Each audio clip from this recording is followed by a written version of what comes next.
வணக்கம் எல்லாருக்கும். நம்மள பல பேருக்கு ஹெல்த் இன்சூரன்ஸ் பாலிசில ஒரு விஷயம் ரொம்பவே குழப்பமா இருக்கும். அதுதான் வெயிட்டிங் பீரியட். அதென்ன வெயிட்டிங் பீரியட்? எதுக்காக அது இருக்கு? வாங்க இன்னைக்கு அத பத்தி ரொம்ப சிம்பிளா தெளிவா தெரிஞ்சுக்கலாம். யோசிச்சு பாருங்க. நாம எதுக்காக ஹெல்த் இன்சூரன்ஸ் எடுக்கிறோம்? திடீர்னு ஒரு மெடிக்கல் எமர்ஜென்சினா கஷ்டப்பட்டு சேர்த்த காசெல்லாம் கரைஞ்சிடக் கூடாது, பாலிசி பாத்துக்கணும் ஒரு நிம்மதிக்காக தானே. ஆனா ஒரு நிமிஷம் நினைச்சு பாருங்க. நமக்கு உண்மையிலேயே தேவைப்படுற ஒரு நேரத்துல நாம போடுற கிளைம் ரிஜெக்ட் ஆச்சுன்னா எப்படி இருக்கும்? மனசே உடைஞ்சு போயிடும் இல்லையா? இது நம்ம எல்லாருக்குமே இருக்கிற ஒரு பயம்தான். நெறைய சமயங்கள்ல இந்த மாதிரி கிளைம் ரிஜெக்ட் ஆகிறதுக்கு முக்கியமான காரணம் என்ன தெரியுமா? அந்த பாலிசி டாக்குமெண்ட்ல சின்ன எழுத்துல மறைஞ்சிருக்கிற வெயிட்டிங் பீரியட் தான். சரி, வாங்க விஷயத்துக்கு வருவோம். முதல்ல இந்த வெயிட்டிங் பீரியட் இல்லாட்டி காத்திருப்பு காலம்னா என்ன, எதுக்காக இன்சூரன்ஸ் கம்பெனிங்க இதை வச்சிருக்காங்கன்னு நம்ம புரிஞ்சுக்கணும். சும்மா நம்மள கஷ்டப்படுத்துறதுக்காக ஒரு ரூல் மாதிரி தோணலாம். ஆனா அதுக்கு பின்னாடி ஒரு பெரிய காரணம் இருக்கு. ரொம்ப சிம்பிளா சொல்லணும்னா, நீங்க பாலிசி எடுத்த உடனே எல்லா நோய்க்கும் கிளைம் பண்ண முடியாது. சில குறிப்பிட்ட நோய்களுக்கு ட்ரீட்மெண்ட் எடுக்க நீங்க கொஞ்ச காலம் வெயிட் பண்ணணும். அதுதான் இந்த வெயிட்டிங் பீரியட். ஒரு வேலைக்கு சேர்ந்தா ப்ரொபேஷன் பீரியட் இருக்குல்ல, கிட்டத்தட்ட அந்த மாதிரி தான். இது சும்மா ஒரு ரூல் கிடையாது. இன்சூரன்ஸ் கம்பெனிகளோட நிதி நிலைமையை பாதுகாக்கிறதுக்கு இது ரொம்ப ரொம்ப முக்கியம். யோசிச்சு பாருங்க, உடம்புக்கு முடியலன்னு தெரிஞ்சதும் உடனே ஒருத்தர் பாலிசி எடுத்து அடுத்த நாளே லட்சக்கணக்கில் கிளைம் பண்ணா என்ன ஆகும்? மொத்த சிஸ்டமும் கொலாப்ஸ் ஆயிடும். நாம எல்லாரும் கட்டுற பிரீமியம் ரொம்ப அதிகமாயிடும். ஸோ இந்த சிஸ்டம் ஒழுங்கா செயல்படுறதுக்கு இது ஒரு முக்கியமான கருவி. ஓகே, அப்போ இந்த வெயிட்டிங் பீரியட்ல என்னென்ன வகையெல்லாம் இருக்கு, அது ஒவ்வொன்றும் நம்மளோட கவரேஜை எப்படி பாதிக்கும்? வாங்க டீட்டெயிலா பார்க்கலாம். பொதுவா பாத்தீங்கன்னா இந்த வெயிட்டிங் பீரியட்ல 3 முக்கியமான ஸ்டேஜ் இருக்கு. ஒன்னு இனிஷியல் வெயிட்டிங் பீரியட், அதாவது 30 நாள். ரெண்டாவது சில குறிப்பிட்ட நோய்களுக்கான 24 மாச வெயிட்டிங் பீரியட். மூணாவது உங்களுக்கு ஏற்கனவே இருக்கிற நோய்களுக்கான 36 மாச வெயிட்டிங் பீரியட். வாங்க ஒன்னொன்னா பிரிச்சு மேயலாம். நீங்க பாலிசி எடுத்த முதல் 30 நாளைக்கு ஜுவரம், சளின்னு எந்த ஒரு நோய்க்காகவும் கிளைம் பண்ணவே முடியாது. ஆனா இதுல ஒரு முக்கியமான எக்ஸெப்ஷன் இருக்கு. எதிர்பாராம ஒரு ஆக்சிடென்ட் ஆகி ஹாஸ்பிட்டல்ல சேர்ந்தா அதுக்கு முதல் நாள்ல இருந்தே கவர் உண்டு. இது ரொம்ப முக்கியமான பாயிண்ட். அடுத்து 24 மாசம், அதாவது 2 வருஷ வெயிட்டிங் பீரியட்.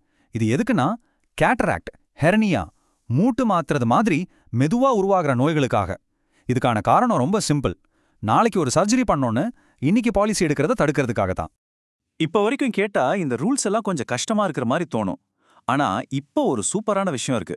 2024ல நம்ம இன்சூரன்ஸ் ரெகுலேட்டரான IRDA பாலிசிதாரர்களுக்கு சாதகமா சில பெரிய மாற்றங்களை கொண்டு வந்திருக்காங்க. அது என்னென்னு பார்க்கலாமா? இந்த மாற்றங்கள் நிஜமாவே ஒரு பெரிய கேம் சேஞ்சர். முக்கியமா பாருங்க, உங்களுக்கு ஏற்கனவே இருக்கிற நோய்களுக்கு, அதாவது ப்ரீ எக்ஸிஸ்டிங் டிசீஸ்க்கு வெயிட்டிங் பீரியட் 4 வருஷத்துல இருந்து 3 வருஷமா குறைஞ்சிருக்கு. இது மிகப்பெரிய விஷயம்.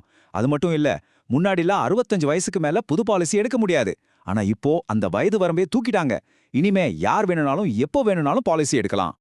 சிம்பிளா சொன்னா, உங்களுக்கு சுகர், பிபி மாதிரி ஏதாவது நோய் ஏற்கனவே இருந்தா இனிமே நீங்க 4 வருஷம் காத்திருக்க வேண்டாம். வெறும் 3 வருஷத்துல உங்களுக்கு ஃபுல் கவரேஜ் கிடைக்க ஆரம்பிச்சிடும். 1 வருஷம் மிச்சம். வெயிட்டிங் பீரியட் மாதிரியே நமக்கு ஒரு சூப்பர் பவர் மாதிரி வேலை செய்யற இன்னொரு முக்கியமான விஷயம் இருக்கு. அதுக்கு பேரு மொரட்டோரியம் பீரியட். இது என்னன்னு தெரிஞ்சுக்கிறது ரொம்ப முக்கியம். இந்த ரெண்டுக்கும் உள்ள வித்தியாசத்தை தெளிவா புரிஞ்சுக்கணும்.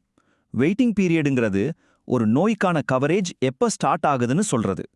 ஆனா மொரட்டோரியம் பீரியடுங்கிறது இன்சூரன்ஸ் கம்பெனி உங்க கிளைமை கேள்வியே கேட்க முடியாத ஒரு லாக்இன் பீரியட் மாதிரி.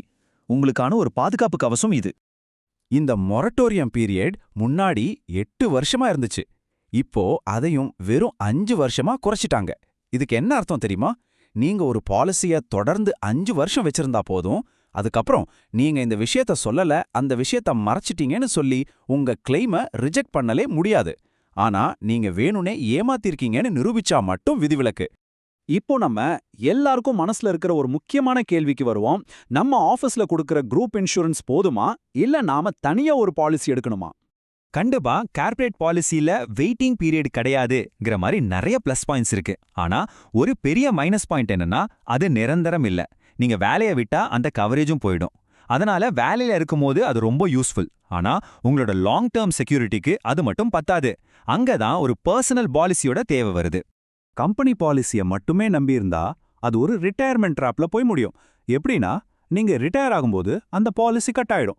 அப்போ நீங்க புது பாலிசி எடுக்க போனா அந்த வயசுல வந்த நோய்களுக்கெல்லாம் மறுபடியும் முதல்ல இருந்து வெயிட்டிங் பீரியட் ஸ்டார்ட் ஆகும். அது ரொம்ப கஷ்டம். சரி, இந்த ட்ராப்ல இருந்து தப்பிக்க என்னதான் வழி? ரொம்ப சிம்பிள். உங்க இன்சூரன்ஸை வெறும் ஒரு டாக்குமெண்டா பார்க்காம ஒரு ஸ்மார்ட்டான பிளானை பார்க்கணும். எக்ஸ்பர்ட்ஸ் சொல்ற பெஸ்ட் ஸ்ட்ராட்டஜி என்னன்னா டியூவல் கவர், அதாவது 2 பாலிசி வச்சுக்கிறது. உங்க கம்பெனி பாலிசியும் வச்சுக்கோங்க, அதே சமயம் நீங்க யங்கா ஹெல்த்தியா இருக்கும்போதே தனியா ஒரு பர்சனல் பாலிசியும் எடுத்துடுங்க.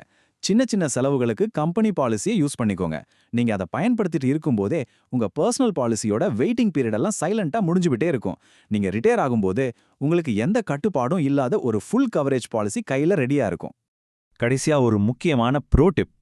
பாலிசி அப்ளிகேஷன்ல உங்களுக்கு ஏற்கனவே இருக்கிற நோய்களை பத்தி ஒருபோதும் மறைக்காதீங்க. நேர்மையா எல்லாத்தையும் சொல்லிடுங்க. மறைச்சா கிளைம் அப்போ பாலிசியே கேன்சல் ஆயிடலாம். ஆனா நீங்க உண்மைய சொன்னா அந்த நோய்க்கான வெயிட்டிங் பீரியட் அன்னைக்கே ஸ்டார்ட் ஆகிடும். நேர்மையா இருக்கிறது தான் பெஸ்ட் பாலிசி. சோ கடைசியா நீங்களே உங்களை கேட்டுக்க வேண்டிய கேள்வி இதுதான். உங்க கையில இருக்கிற இன்சூரன்ஸ் பாலிசி வெறும் ஒரு காகிதமா இல்ல உங்க எதிர்காலத்துக்கான ஒரு பாதுகாப்பு யுக்தியா? யோசிச்சு பாருங்க, பதில் உங்க கையில தான் இருக்கு.